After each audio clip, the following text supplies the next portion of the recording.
Hello and welcome to EQUITIES Bank. My name is Jonas Thulin. I'm head of asset management, and I will do this brief overlook of our house view and how we're positioned. And we will do this now bi-weekly. So we will not do this video next week, but we will be back in 2 weeks' time. And hopefully we won't have to change too much. Our positive view on the world and equity market is withheld. We have had a record starting beginning of the year, as we all understand from the equity market. What is positive is that we are already delivering a yearly return in terms of our broader allocation portfolios, and over half a normal year in terms of equity market, and we are outperforming global equity indices by over 1%. And that is without the currency doing much. It's more of picking the right strategies. So what we've done is that we have dramatically overweighted European equities as we started back in November, and we communicated in these videos, and that is by and large our biggest position for the time being. The outlook is pretty much unchanged, and I think that it will be a bit weird if the outlook that we presented over a month ago had to change too much within a month. The only change that we've done is that we pushed down the risk of recession in Euroland from 90 to 70%, and in the US from 25 to 22. That's pretty much anything that's happened. In terms of the broader view and in terms of the different sort of factors or themes, they're all maintained. So we'll see how long it stays this way, but the longer we can stay this way, the more stable returns we will have, we will increase our Sharpe, etc., etc. So we'll see what happens. And one of the things that we claimed for 2023 is that uncertainties should fall in terms of both politics and also as reported in media. You can see that the gap between media nervousness or uncertainty compared to market is extraordinarily high, and we think that we're coming down in 2023. Hopefully we will go back to being level playing field in terms of what's been priced in terms of markets, probably not, but at least we would change the direction of this. The other thing is that we want to highlight is that political risk in the US is actually falling. That is, sometimes it can drive the market, sometimes not. We also know that we're in the third presidential cycle in terms of having the presidential election 2024. And that is historically the best year. Now we all know this, but we also know that the debt limit will be an issue. And we also know that the Treasury's already been out there talking about extraordinary measures. They will keep everything running until August, September. But there will be a political hassle going back and forth. And we will pay attention to it if and when it increases political risk or conflict. So far, it has not. So it has to sort of be accentuated to a certain level before the market cares about it. And when it does, we will be there. But until then, there's nothing now on the horizon in terms of this that actually threatens the equity market. The overall theme for 2023 is withheld. We're going to be still in a low GDP growth, but we're going to move from high inflation to normal inflation. That means that the S&P should move from a paradigm of being -10 on average since the 1970s to do +15. That's a switch of 25 percentage points. That is still our house view. That's still our view that we presented at the end of last year. We haven't changed anything on this. If anything, we've become more and more certain that this is actually bullseye in terms of what's going to happen in the market. Especially when we saw the sell-off in late December was entirely driven by the options market, nothing fundamental or anything like that, or even flows in that sense. There was a lot of market makers out there doing the selling rather than institutionals or retail in that sense. So we're sticking to this, and I will explain a bit more, because we can calculate if a 60-40 or 40-60% is doing the better job, and when we're above the blue benchmark here, or that means that you should be overweighted equities, you should be in a 60-40 portfolio, not in a 40-60 portfolio. And what strikes you probably on this graph is that you rarely had any reason to underweight equities in 2022, and that's probably why we are perceived as a bit more bullish than we really are. And the reason for that, in 2022 there weren't any alternatives really. In terms of fixed income versus equities. As such, you can hang on to equities, you could have your alternatives, of course. But in 2023, what became quite clear when our risk indicators start to shoot up is that this will be a much better year to be overweighted, because you have an alternative now in terms of fixed income markets, but equities will be even better. So that's sort of a little bit of a changed thinking or logic behind the numbers, even though the basic conclusion is the same as in 2022. Keep your equity weights. And obviously the idea in 2022 was also that when the rebound happens, it will be in equity markets, not fixed income markets. And we saw that in the beginning of January, and obviously that makes us feel a lot better. But it's also, we should be here to stay a little while, and that's obviously what we were hoping for going back to Q3, Q4-ish. So why Europe? Well, this is the model that we used back in November. We didn't show it, I know, but we don't want to show everything. Back in November, we started to buy into European equities. We started with banks, then we bought Italy, then we bought Germany, then we bought Poland, then we bought Sweden, then we bought the Nordics. So we've been buying a lot and changing a lot of the weights from US to Europe. And the reason is this. We can calculate the spread between US and European equities, i.e. when it falls, European equities is outperforming US equities. When it goes below zero, you're in a loose position if you hold on to a US overweight. And when we derive this, we use this very simple regressions on economic surprises measured by various sources, inflation surprises, financial conditions, and you can see that we use economic surprises by Citi, Bloomberg, Goldman, because obviously they're different, and GDP forecasts, capital flows. And as you can see, there's nothing really challenging us right now. Basically, the market is telling us in terms of macro and all these things that you should hold on to your European overweight. We're about 25% underweight US compared to a global benchmark. That's a huge underweight, and we're going to stick to it. Hopefully all the way out throughout April. And you can see here in terms of the relative performance, the European has really been shooting up in terms of the US. And then on top of this, you can put on relative valuations, etc. I don't think that works as well. And also you get a little bit of an autocorrelation towards the equity market. But from a fundamental point of view, it made perfect sense. And we definitely tried to exploit that to maximum. Now, changing now the thinking, okay, we know we're going to have Europe, etc. But what about inflation that we spoke about so much last year? Well, inflation has rolled over, as we said. The peak is what, some 6, 8, 9 months ago. So it becomes a little bit of a dull storyline. This in terms of supply bottlenecks, yes, they're shooting lower. Yes, there's a risk of deflation. Yes, the Fed will stop hiking rates. Not so much May that we thought before. It now looks increasing like it's going to be in March because inflation is rolling over so rapidly.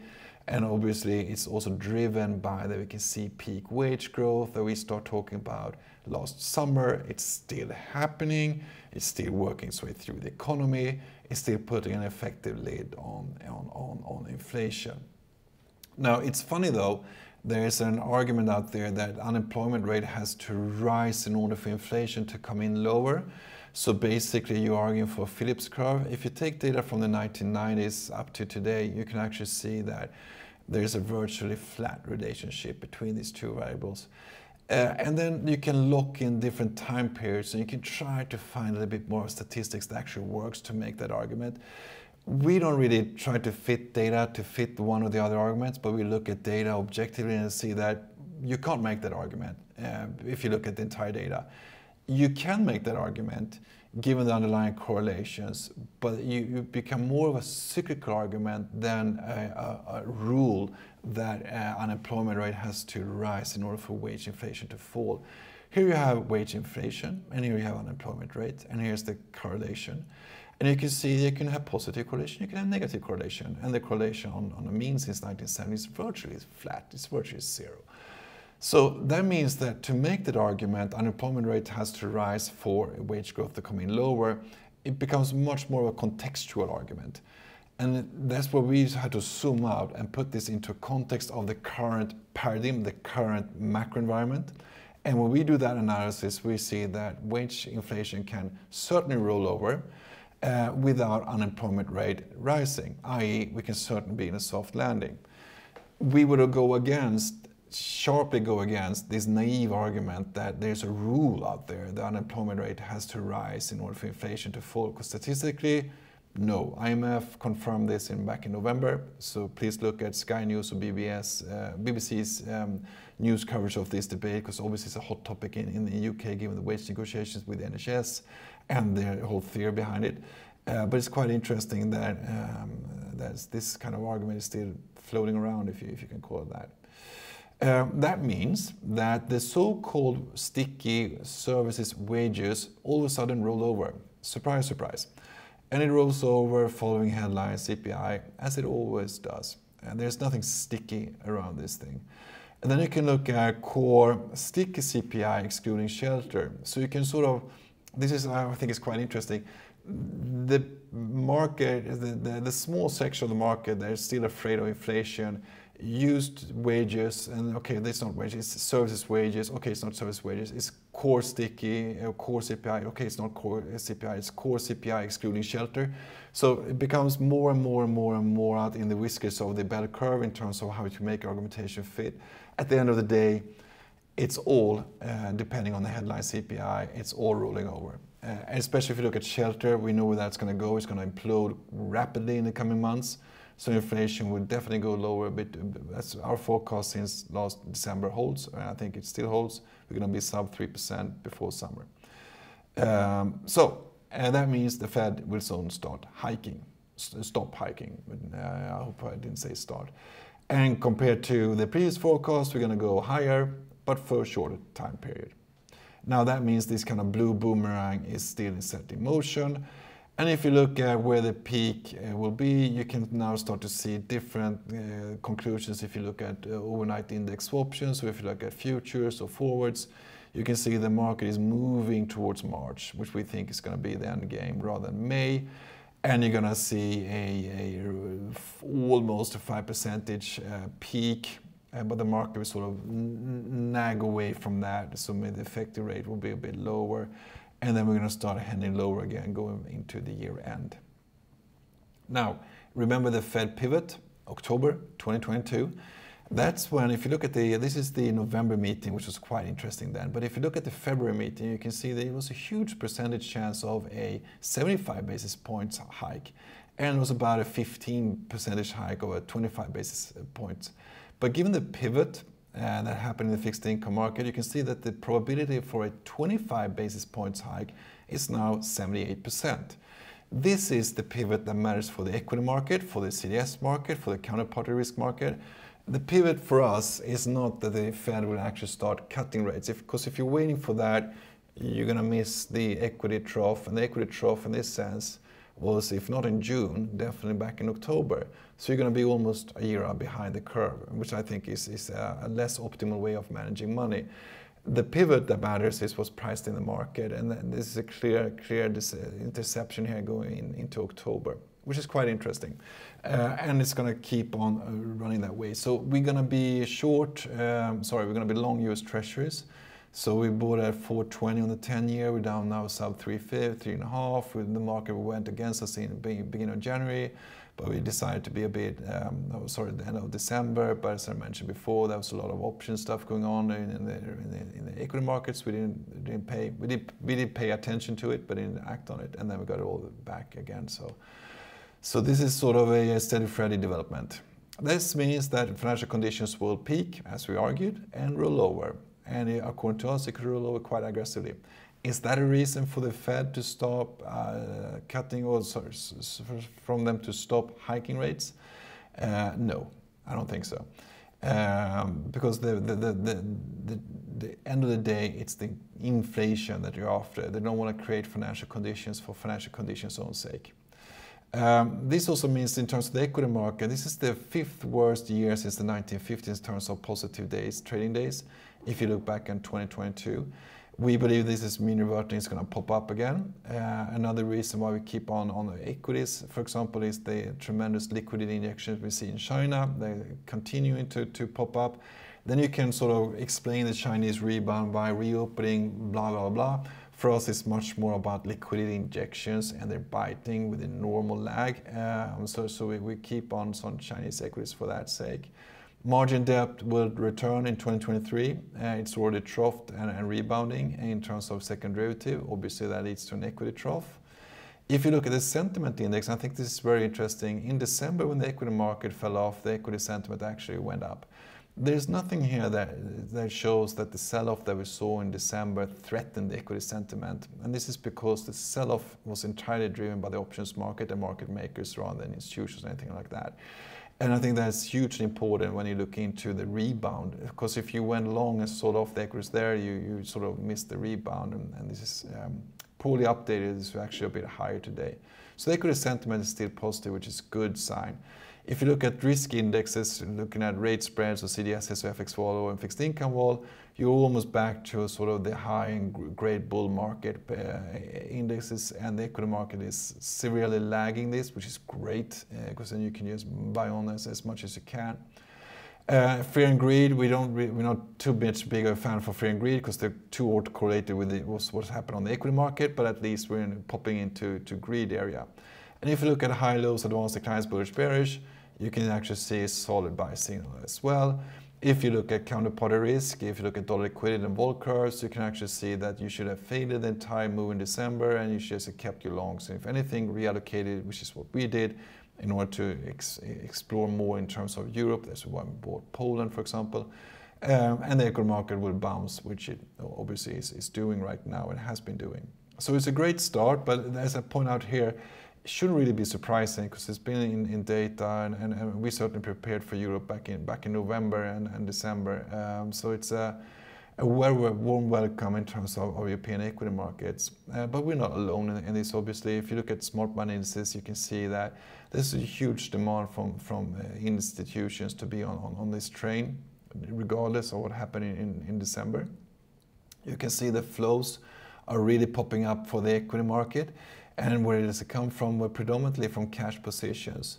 So this little small subtraction from cash positions is actually creating huge buying demand from institutional investors, regardless of what happened at the end of December. So it's really interesting that we also think that in terms of cash positions, it has to come down a lot more. So as we're already invested in equities, we can sort of lean back and just enjoy the wind in the sails in that sense. And we will do so until anything happens in terms of flows, because right now, you know, we are seeing some massive positive bull building in terms of institutions, similar to what we saw after the pandemic, really. This also means that institutions are a lot more positive than retail investors. So, and not to the extreme measurements that we saw after the pandemic, but similar to what we saw last summer, and now we're up here. So again, institutions are buying into the weakness of December. Retail are probably nervous, waiting perhaps, and then obviously missing the rebound. So this is a traditional gap between the two segments, which is quite common. So again, how can we illustrate what happened in the end of December? Well, pretty much a completely breakdown in terms of puts versus calls, negative gamma, and everything, market makers having to sell the overall index. And then obviously as these positions were unwound after the year end, the equity market could rebound. I mean, there's nothing new in this. We have to be accustomed that a large proportion of what happens on the equity market is now driven by the options market, because the options market is bigger than the equity market. So there has to be an integrated part of our analysis. And this is, I think, the reason for it, rather than anything else. Can skip that part, but if you look at the P number and if you sort of put into the cyclical context and rate context we're currently in, you have a buy signal. If you look at the Hoyer-Hubel liquidity ratio, you can see that people or institutions are still more stressed of missing up days rather than being stressed about missing the down days. This is really important for us because it builds a fundamental basis for the equity market to rebound, which we right now see. If you look at allocations going into the equity market, coming through a year where we saw negative allocation flows, we're actually going to see now positive allocation flows, which is greatly interesting. Now, it also matters if the Fed stops hiking rates in March or May, because this is the May curve, or this is a March. So basically, we have fewer days to buy equities if they're going to peak in March, because you want to own equities going into the stop of the hiking cycle. You're going to have a little bit of a down dip the last few days, but if you buy early enough, you're still going to be up, and then you're off to races after the hike, the stop of the hikes. So it sort of matters that the fixed income market is pushing us from May to March, and also how equity has to respond to that. From a cyclical perspective, the equity market sort of priced in a ISM of sub 40. We don't think we're going to go sub 40. And if we do, it's priced. So this is sort of a very small risk reward of being bearish. There are not many reasons for being bearish, I would say, because earnings revisions are troughing, global equity macro indicators are troughing, price target estimates have even started to rebound quite aggressively. So why would you go against the cyclical momentum, the earnings revisions momentum, the global macro momentum, or price target revisions, or sentimental flows, etc., etc.? For us, that's a tall order, and I think it's actually a lot more. It makes a lot more sense just to be in equities, especially European equities. But it's interesting that earnings revisions are troughing and price targets have troughed. So why do we believe the earnings revisions will keep troughing? Well, it's because we're going to see positive economic surprise indices, and we already do, and we have been doing for the last 6 months. So it's nothing new here. We have some tremendously positive growth here, and that's quite interesting, quite well correlated to earnings revisions. Now, we also know the national accounting profits already rebounded. Then you get the argument, the profit cycle is poor, or the profits are poor, and that's certainly true, but it entirely depends on what you're looking at. And I think just as I find the argument of there's a natural law between unemployment rate and inflation, which there is not, there seems to be this perception, there's a natural law between the concept of profits and actual equity performance. And there certainly can be, but you have to define what profits are we talking about. I see quite commonly graphs of 12-month forward EPSs. They are dark green here. A great looking graph, quite horrible if you look at it because it's falling. But do remember that lags equity markets by about 6 months. So why would you look at 12-month forward EPSs? Should you look at earnings estimate revisions? Should you look at profit forecasts from professionals? Should you look at actual national accounting profits? Should you look at profits from S&P 500 or New York Stock Exchange or Russell 3000? This becomes a lot more complex. So for us, you have to look at the profit growth that actually matters to your portfolio. For us, it's the earnings revisions that we just looked at. It's also the price target revisions that we look at. We do not care too much about 12-month forward EPSs, because if anything, that should be relabeled as 6-month lagging EPSs. And you can see here, if you just make a graph of these different matrices versus the equity market, you can statistically almost conclude that it's not worth less, but you definitely have to be able to derive why you're looking at what you're looking. So we don't really buy into this argument that profits are poor. Yes, they will be poor, but that's already in the earnings revisions, and they won't be poorer. So they're going to have to start to rebound, which is what we see in professional forecasts, which is what we see in national accounting data, which is what we see in the leading indicators. So that's it's a quite interesting argument, which I think sort of is in the same category, unemployment rate versus CPI. Behind all this, behind my optimism, is obviously that credit impulse indicator is growing. It has not been growing for the last year. There's a tremendous difference between 2023 from the beginning of 2022 when it was imploding. Centix is following, which is equity sentiment and flows, and obviously into Europe. This means that the beginning of 2023 looks more like the beginning of 17 or even 2020 before the pandemic, or 2013. So it's something worthwhile remembering. We are looking forward to GDP growth from the US in next week. We are still in a soft landing camp. We have a recession risk that's actually falling right now, back to 22%, pretty much a bit lower than we were in 18 or 16 or 12 or 11. None of those ended up in recessions. We can't really see the recession being the main scenario for us going forward in terms of US growth. We can actually see production data now going into 2025, almost 2026. And we can definitely see this soft landing. We can see a heightened recession risk, not dark red as there will be a recession. And we also know that the market is meeting this soft landing with pricing in cuts. Sort of makes sense from that point of view, regardless of what the Fed is saying. So this will be quite interesting to see if this holds. This is our forecast for 2023. It's our outlook from back in last December. We'll see how long it will sort of be sticking with us. This is just the Fed's own recession model, just to illustrate that yes, it's becoming lower. Combine that with our best indicator, it's still on the downside, so you shouldn't bother about pricing in a recession in the US. The rate market is chasing CPI and the pricing of future CPI, not chasing a recession. That's why the yields are moving lower. So what does it mean for terms of the world? Well, if you look at this graph, you have various indices trying to capture global GDP growth or OECD growth. For us, it becomes more and more tricky to find any indicator that is sort of shooting lower. And I should then add any indicator that actually means anything for the actual development of equity markets or economy. Now, there are single variable time series that you can be concerned about, but most often they're quite easy to explain and also derive why you probably have to broaden your scope, your analysis. For us, it's quite interesting that this kind of trough is happening, because that would also mean that you have, because we have zero or we have minimal explanation to commodities right now.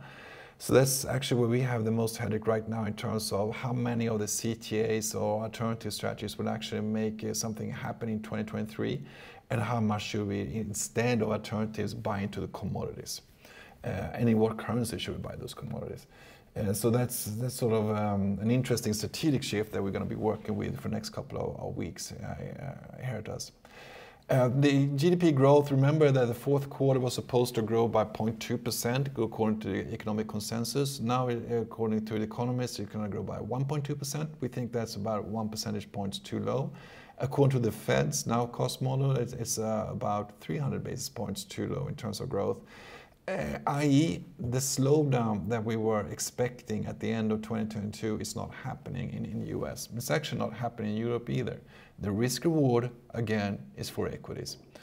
We can skip this low recession probability. So potentially we're going to see a strong rebound in order activity in the US towards the end of the year, i.e. the other side of the soft landing. Now, what intrigues us a bit more is actually what's happening in European data, and we have bought Poland, for example, and Italy, and banks in France, Spain. We bought Danish equity market, we bought the Finnish, the Norwegian, the Swedish. The reason is that yes, we might have a recession or not. We think more and more increasing in that we probably might not have it actually. But we're coming off of 2022 where this has already been priced. The market has to look around the corner and see what's next. Will we see even worse downturns? The answer for that is clearly, and I would emphasize this very strongly, no. If anything, you have a rebound in activity.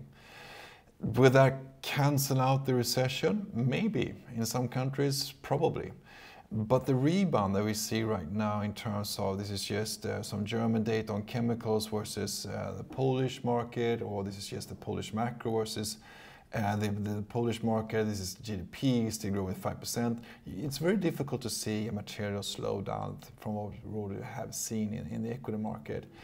And if we extrapolate this into Germany, we can actually see now that the Germans' leading indicator is going to rebound. And this is what we've done here is that, because we do know that the OECD leading indicators are a hub or an engine of allocation models for some of the biggest Swedish banks.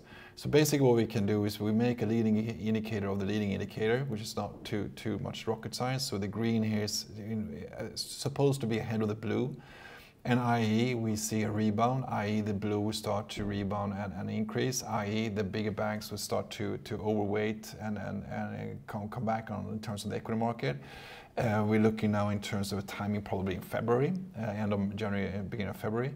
So if you can front run this, and we're already in equities, we're going to have sort of an easier sailing going forward. It's a bit silly that it works in that sense, but it does. So we can just might as well use it.